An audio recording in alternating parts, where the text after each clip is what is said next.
Hello, it's Elfreda of Metta-morphics. I was watching a video recently and the speaker was Maureen Gallagher, whom she specialises in somatic experiencing and attachment styles. And she used a lovely way of describing anxious attachment that kind of resonated with me, and I wanted to share it with you. And so she talked about the typical avoidant pattern of attachment, which is when there is a difficulty or when there is a problem, this type of person who has this style will go away rather than address it. So they'll want to go away and think about it and process it. And sometimes they might not even come back to have a conversation about it. And if you're maybe in a relationship with somebody who's like that, sometimes you might feel like you don't even know them, that you don't have an insight into them because they're not actually sharing it with you. And that can come about because their experience when they're a child is that when they're upset or when something's happening, that they're maybe told to go away and sort it out and come back when they're calm. So I'm not going to talk to you while you're angry, calm down. And then they realize, okay, well, I can't bring this to this person, so I'll avoid it. So that's the typical avoidant behavior. But how she described the anxious one really made sense with me. So she said, instead of calling it anxious, she called it a pursuer. And so she said, are you the type of person who has to pursue when you experience a negative experience in a relationship or when there's a conflict or something arises?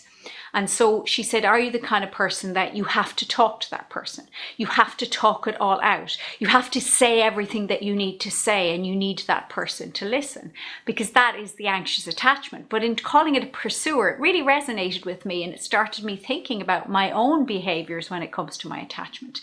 Now, I display both, and we all do. We all display all types of attachment, but we have a preference, or we have a kind of a go-to one.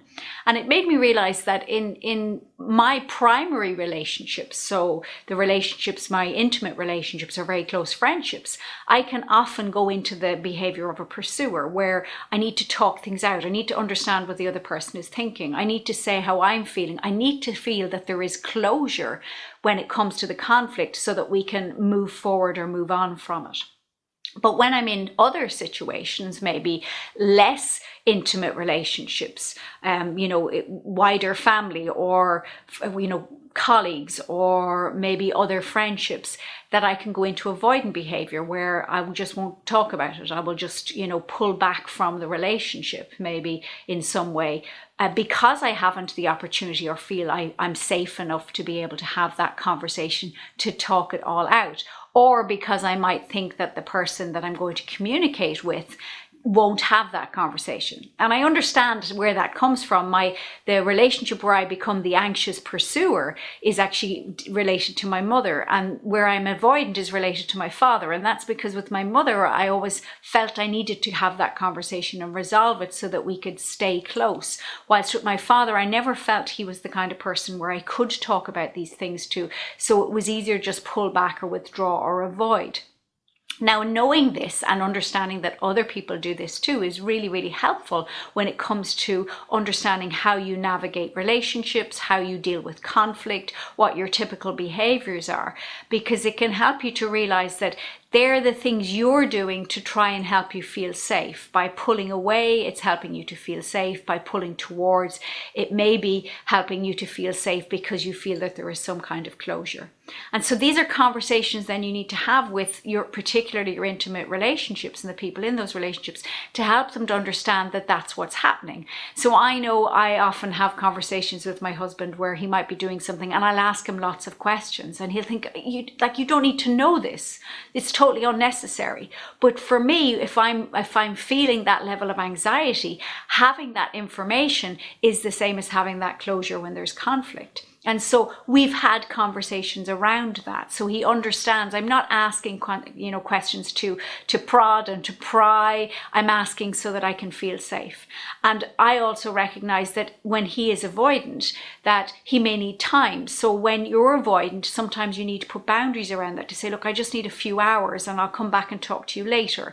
Or I'll need until tomorrow and I'll talk to you about it tomorrow. So that if you're with somebody who's anxious, they know that they get to have the conversation. If you're avoidant, you get the time, but that you also recognize that the coming back and the reconnecting back into the relationship is equally as important as you having time away. Because without that reconnection, that can create distance in relationships, especially if both people are avoidant. And then before you know it, you feel like the relationship has fallen apart. If you'd like to find out more about what I do, about working with me as your coach, or if you're curious about more things to do with attachment, then do get in touch. I'd love to have a chat with you. And I hope you enjoyed this video. I'd love to hear any of your comments below, or anything that you want to share with me. Send me a personal message or a private message.